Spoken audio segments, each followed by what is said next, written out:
ഇറക്കുന്ന നല്ല ചോറ് എടുത്തിട്ടുണ്ട്. കുറച്ച് ബീഫ് കറി എടുത്തു. ബീഫ് ഫ്രൈ എന്നൊക്കെ പറയാം. ഇപ്പം ഒരു താറാമുട്ട വറുത്തത്, പിന്നെ ഇച്ചിരി അച്ചാറ്, കുമ്പളങ്ങ മോര് കാച്ചിയതാണ്. കുമ്പളങ്ങ ഇട്ട് മോര് കാച്ചിയതാണ്. അപ്പൊ ഇച്ചിരി മോര് കാച്ചിയത് ഒഴിക്കാം. മത്തി അച്ചാറ്. അപ്പം ഇന്നത്തെ ഉച്ചയൂണ് കുശാല കഴിഞ്ഞ ദിവസം ഉപ്പിലിട്ട് വെച്ചിരിക്കുന്ന ലൂബിക്കയും കാന്താരിയാണ്. അപ്പൊ അതുകൂടെ നമുക്ക് ഇട്ടുകൊടുക്കാം. ജീവിതം ശരിക്കും ഒരു തമാശയാണല്ലേ.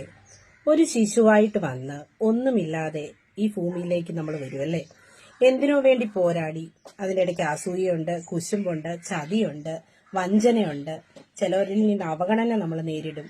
അതുപോലെ അഹങ്കാരവും വിദ്വേഷവും ഒക്കെ ആയിട്ട് ചിലരുണ്ട്. സ്നേഹവും വാത്സല്യവും ദയവും കരുതലുമായിട്ട് അപൂർവം ചിലരും കാണും അല്ലെ നമ്മുടെ കൂടെ. കുറെ കാലം അങ്ങനെ കഴിച്ചുകൂട്ടി അവസാനം ഒരു വലിയ ശിശുവായി തന്നെ എന്താകും, ഒന്നുമില്ലാതെ നമ്മൾ തിരികെ പോകുന്നു. അത് മാത്രമാണ് നമ്മുടെ ജീവിതം. അപ്പം ജീവിതത്തെ കുറിച്ച് പറഞ്ഞ് എന്റെ ഇന്നത്തെ ഉച്ചയൂണ് ഞാൻ ആസ്വദിക്കാതിരിക്കുന്നില്ല. അപ്പം ആദ്യമേ നമുക്ക് കഴിക്കാം. ഏത് കറിയാ എല്ലാം കൂട്ടി നമുക്ക് കഴിച്ചു നോക്കാം. അപ്പം എന്റെ ഉച്ചയൂണ് കണ്ടോ, എല്ലാവർക്കും ഇഷ്ടപ്പെട്ടെന്ന് വിചാരിക്കുന്നു കേട്ടോ.